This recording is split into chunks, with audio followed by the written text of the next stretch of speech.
tema kita hambatan kesuksesan yang orang belum tahu. Nah, sebelum lanjut nih belajar bersama dengan guru-guru kita saksikan yuk tentang harga minyak yang makin mahal dan bikin putar otak. Ini dia tayangannya. Harga sembako pokok turunin. Ibu, saya bukan anggota DPR, saya bukan anggota Dewan, saya bukan wakil rakyat. Pokoknya harus turunin. Ya saya nggak punya kewenangan buat nurunin harga Ibu Atulah. Kenapa marah-marahnya sama saya ini loh. Saya pusing Ustadz, tolongin saya Ustadz. Ini salah alamat demonya Coba Ustadz. Bu, bismillahirrahmanirrahim.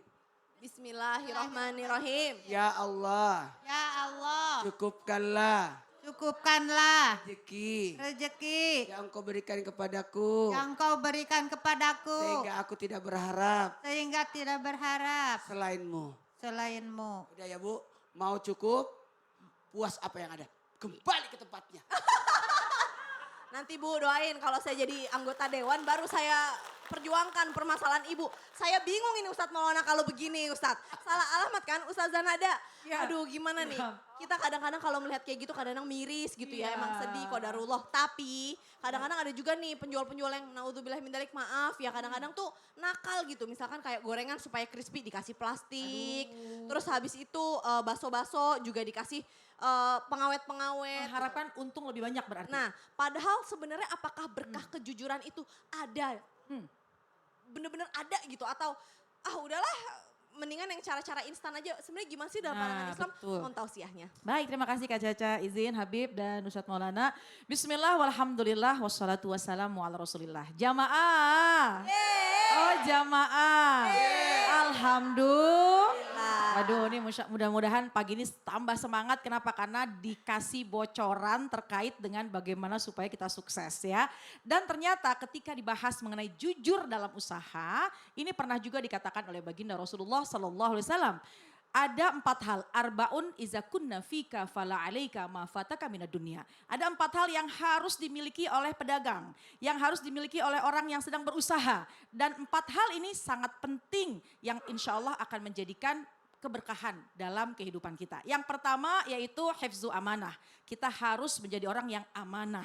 Ya, kemudian yang kedua husnu khaliqatin. Kita punya akhlak yang baik. Jadi kalau lagi berinteraksi jangan sombong, kan juga ada bab muamalah tuh yang namanya ketika orang mau beli ya boleh nawar gitu ya. Kemudian ada transaksi yang harus saling menghargai. Kalaupun mau nawar ya jangan sampai akhirnya zolim banget gitu. Nah, kemudian yang ketiga, iffah fi ta'matin, pastikan yang masuk ke dalam tubuh kita, pastikan yang kita dagangkan itu semua dalam keadaan yang halal. Insya Allah kalau halal akan mendatangkan keberkahan.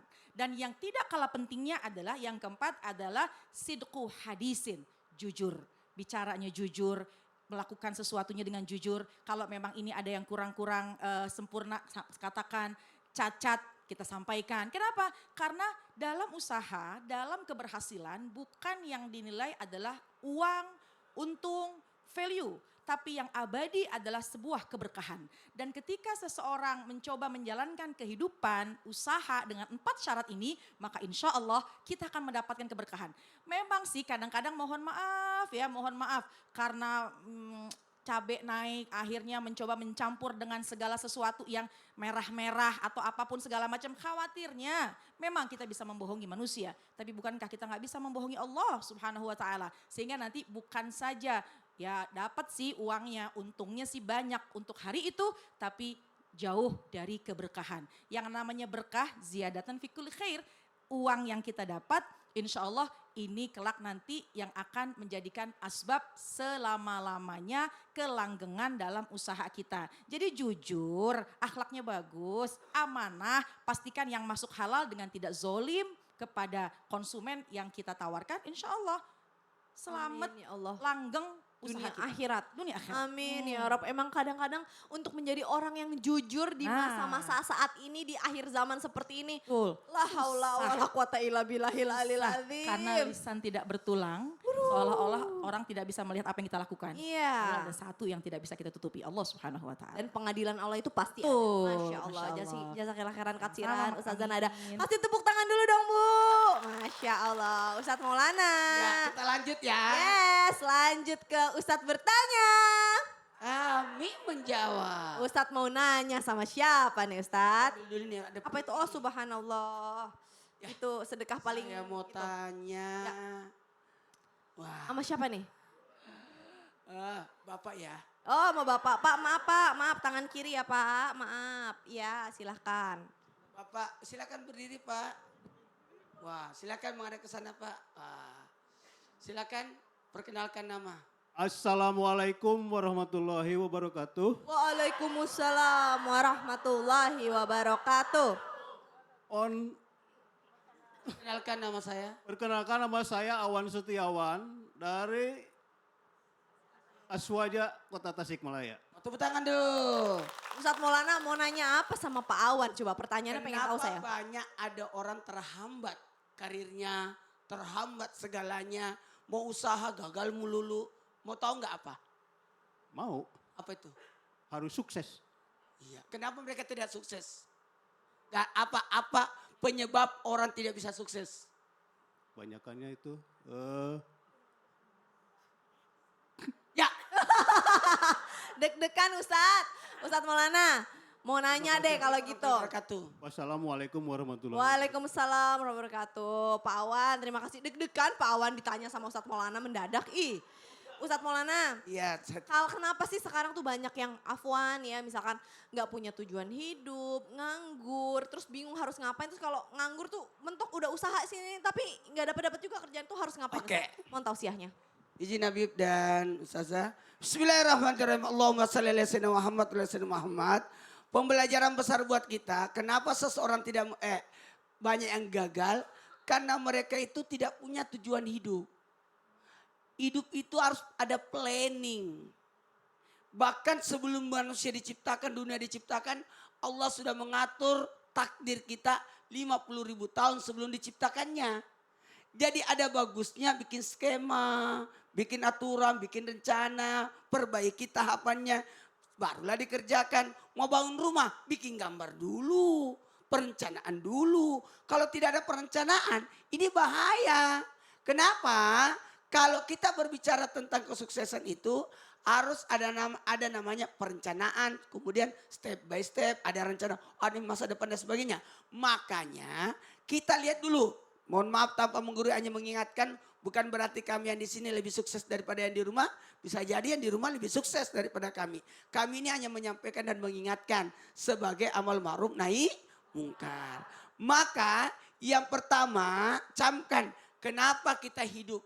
Tadi Ustaz Sanada sempat menyinggung tujuan kita hidup ada 3. Apa tujuan kita hidup? Yang pertama untuk menyembah Allah.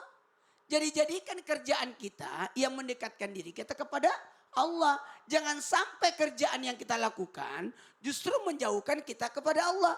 Kemudian yang kedua, ada nilai manfaat. Manfaat apa itu? Untuk kebaikan orang banyak, kemaslahatan orang banyak. Jangan sampai kita melanggar tujuan penciptaan yang kedua. Inni ja'ilun khalifatan fil ardi. Untuk mengurus. Jadi atas apapun yang kita lakukan, jadikan bermanfaat untuk orang banyak. Airun nas ampahul linnas. Kemudian yang ketiga, tadi amal ma'ruf nahi mungkar. Menganjurkan kebaikan. Ibu, saya sudah tua, saya sudah nenek-nenek. Tetap masih berfungsi untuk memberi nasihat. Kasih wejangan. Kan amal ada 3. Amal ibadah, amal soleh, amal jariah. Berupayalah untuk meninggalkan sesuatu yang mengalir pahalanya, diantaranya amal jariah. Lumayan kalau kita bikin usaha bermanfaat orang banyak. Kita mungkin sudah tidak ada di muka bumi ini, tapi bisnis kita makin ada. Amin. Yuk berbisnis, Amin, ya usaha. Allah. Jadi sesungguhnya Allah tidak mungkin menzolimi makhluknya itu tidak mungkin ya. Kita sendiri yang malas-malasan. Jadi kalau Karena ada- tidak ada target. Kalau ada kesusahan dari diri kita. Semua perusahaan pasti ada targetnya. Masya Allah baik. Jazakallah khair Ustadz Maulana. Terima kasih. Kasih tepuk tangan dulu dong Bu. Luar biasa. Bismillah insya Allah semua jamaah Islam itu indah. Khususnya yang ada di rumah yang lagi nonton. Abis ini keberkahannya semakin bertambah dan berlipat ganda. Amin. Nah sekarang kita langsung yuk masuk ke segmen Tanya Dong Ustadz. Kami semua tanya dong Ustaz. Dulu, ayo Bapak angkat tangan ayo. Siapa yang mau nanya nih? Langsung saya kasih kesempatan. Siapa yang mau nanya? Silahkan. Ya. Silahkan siapa yang mau nanya Bu? Bu, mana Bu? Ayo Bu. Mana? Ibu, siapa yang mau nanya? Ya, ambil. Assalamualaikum warahmatullahi wabarakatuh. Waalaikumsalam warahmatullahi wabarakatuh. Izin bertanya, nama saya Dedah Jubaidah dari Perempuan Aswaja Tasikmalaya. Izin bertanya Ustadz, Sama siapa? sama Ustadz Habib Usman. Oh, baiklah. Oke. Pertanyaannya apa? Terkadang dalam usaha,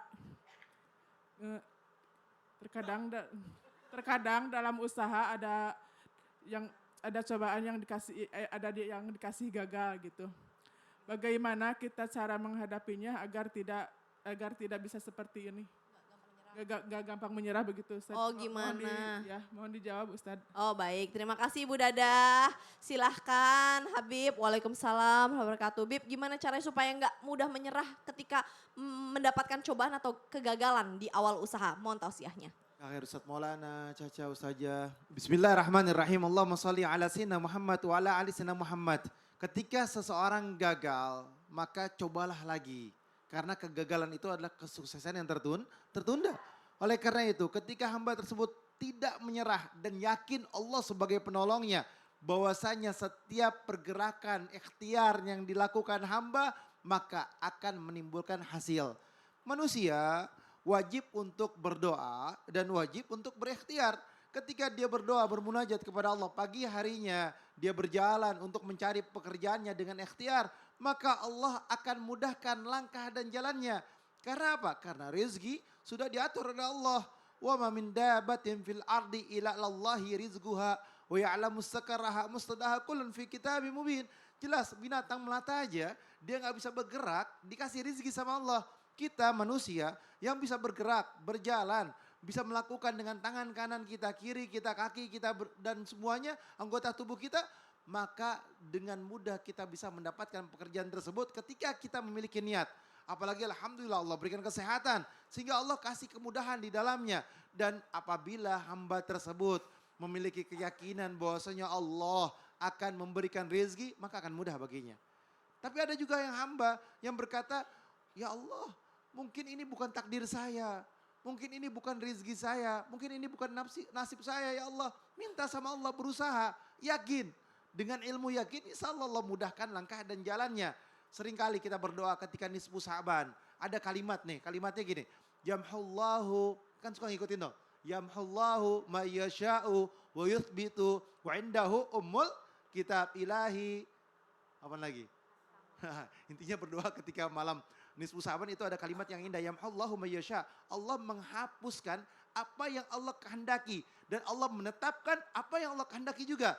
Dan di sisinya lah terdapat ummul kitab. Yakni lauhul mahfuz. Katanya di dalam penjelasan, dalam guru-guru kita sering menjelaskan.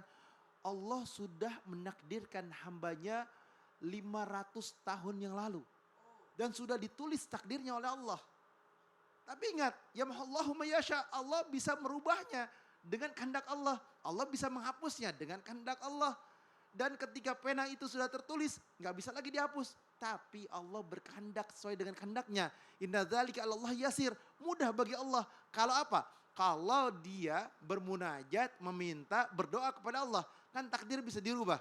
Pertama dengan silaturahmi, yang kedua dengan berdoa kepada Allah, yang ketiga dengan sedekah, maka takdirnya bisa berubah.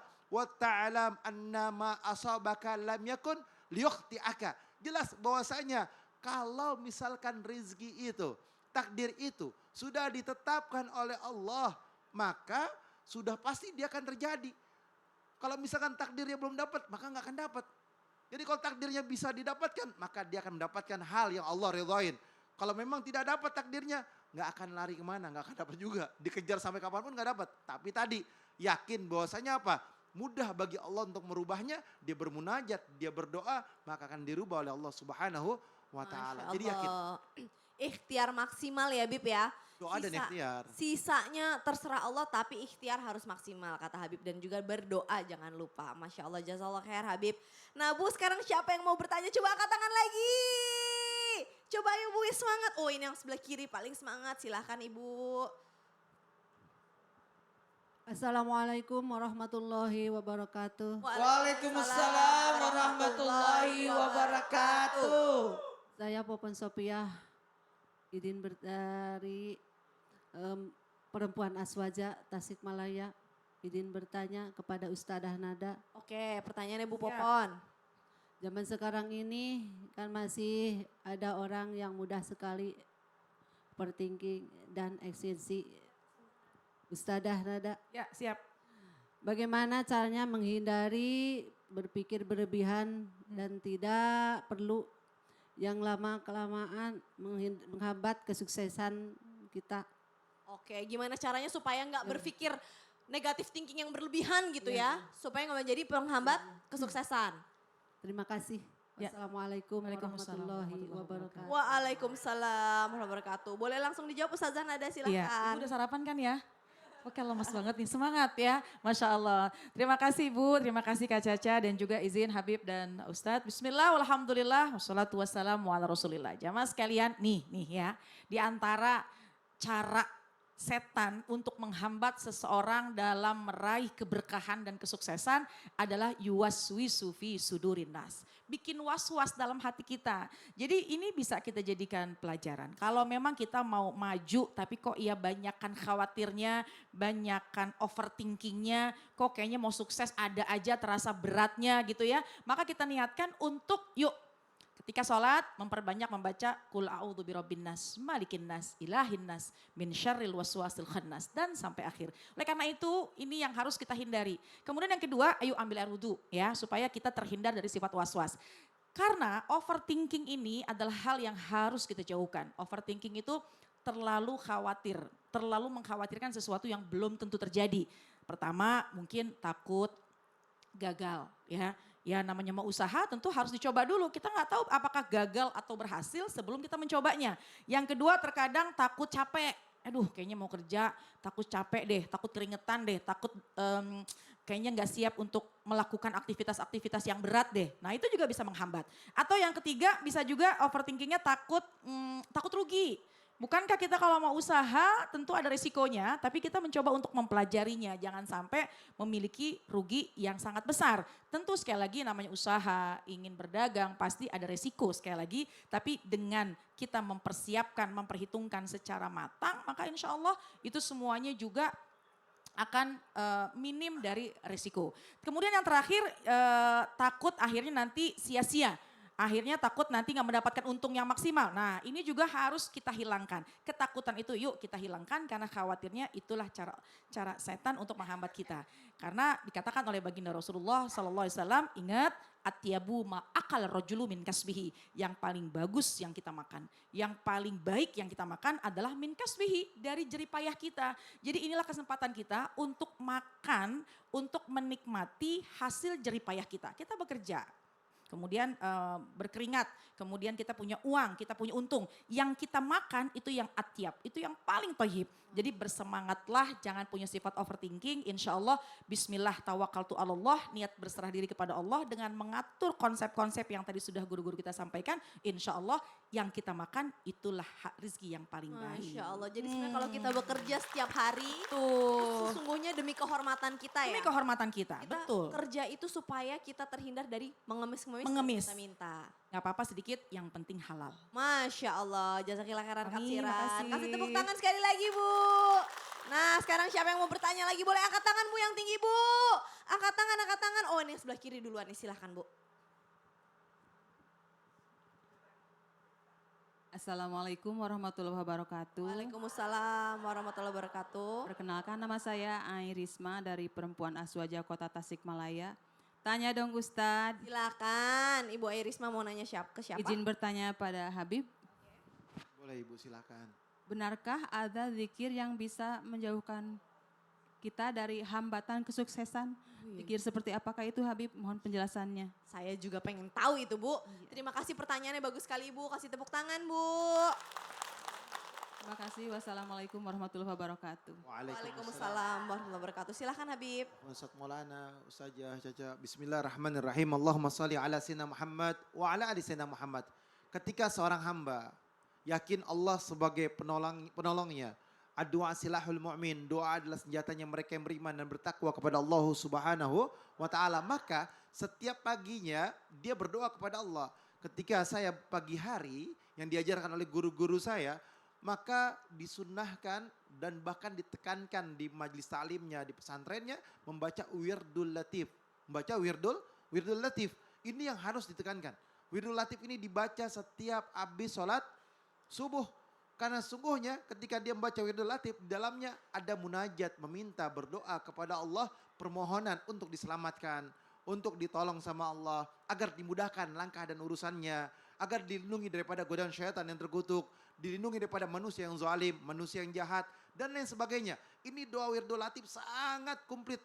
Ketika seorang baca wirdul latif, maka adalah benteng dalam jiwanya, benteng dalam kehidupannya, benteng dalam rumah tangganya, berharap akan ditolong sama Allah. Bukan hanya itu, maka di dalamnya minta dimudahkan rizki oleh Allah Subhanahu wa taala untuk beribadah kepada Allah dengan sebaik-baiknya. Tapi bukan hanya wirdul latif, ada juga doa-doa yang lain pada umumnya yang dibaca, yaitu zikir petang atau zikir pagi yang biasa dibaca pagi hari dibaca atau sore hari dibaca.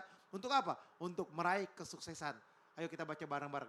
Bismillahirrahmanirrahim. Bismillahirrahmanirrahim. Allahumma bika Bika asbahna asbahna wabika bika amsayna saina wabika bika nahya nahya wabika bika namutu namutu wa ilaikan nusyur ilaikan nusyur wa ilaikan nusyur. ilaikan nusyur. Ya Allah, dengan rahmatmu dan pertolonganmu ya Allah, maka kami memasuki pada waktu pagi ini. Dengan rahmatmu ya Allah, berikanlah pertolongan kepada kami. Tolonglah kami ya Allah. Dan ketika kami memasuki waktu petang, dan tolonglah kami juga ya Allah ketika waktu tersebut. Dengan rahmat dan pertolonganmu kami hidup, kami dimatikan dengan kehendak dan ridhamu ya Allah. Hari ini kami hidup alhamdulillah. Dan ketika esok hari atau malam hari kami dicabut nyawa, jadikanlah meninggal dalam keadaan baik dan keadaan husnul khatimah. Dan kepadamu ya Allah kami bermunajat meminta ketika kami dibangkitkan. Maka bangkitkanlah kami dalam keadaan baik, dalam keadaan perlindungan dan pertolonganmu ya Allah. Dan jadikanlah kami hambamu yang disayang olehmu. Ini bacanya sebentar. Tapi kalau wirdul latif itu panjang. Itu kalau yang gak biasa baca bisa 30 menit sampai 45 menit. Tapi yang biasa baca bisa 20 menit atau 25 menit. Tapi intinya adalah apapun doa itu sama aja. Yang penting bermunajat, meminta kepada Allah dan yakin bahwasanya Allah sebagai penolongnya. Dan janganlah tinggalkan doa. Karena apa? Doa itu adalah bentuk hamba meminta kepada Allah dan meminta pertolongan kepada Allah. Dan doa ataupun zikir adalah menyentuh hati dan jiwanya untuk menjadikan kita menjadi hamba Allah yang bertakwa kepada Allah Subhanahu wa ta'ala. Ittaqillah haitsuma kunta, bertakwa kepada Allah dimanapun berada sehingga kita menjadi hamba Allah yang bertakwa. Masya Allah, Bib, kalau zikir pagi petang tuh salah satu yang paling saya suka tuh, ya hayu ya qayyumu bi rahmatika astaghis aslih li sya'ni kullahu wa la takilni ila nafsi tarfata'ain. Artinya tuh mohon sama Allah, jangan sampai kita nggak diurus sama Allah walau hanya sekedip mata. Itu biasa di masjid-masjid. Aduh ya Allah tuh rasanya, deg-degan banget kayak ya Allah nggak bisa banget kalau nggak diurus sama Allah nih nggak bisa banget. Aduh Masya Allah. Nah jamaah Islam itu indah yang ada di rumah yang masih pengen tahu tips-tips sukses dunia akhirat apa aja sih? Jangan kemana-mana. Habis ini kita akan lanjut lagi bersama dengan guru-guru kita tetap di Islam itu indah. Jamaah, alhamdulillah.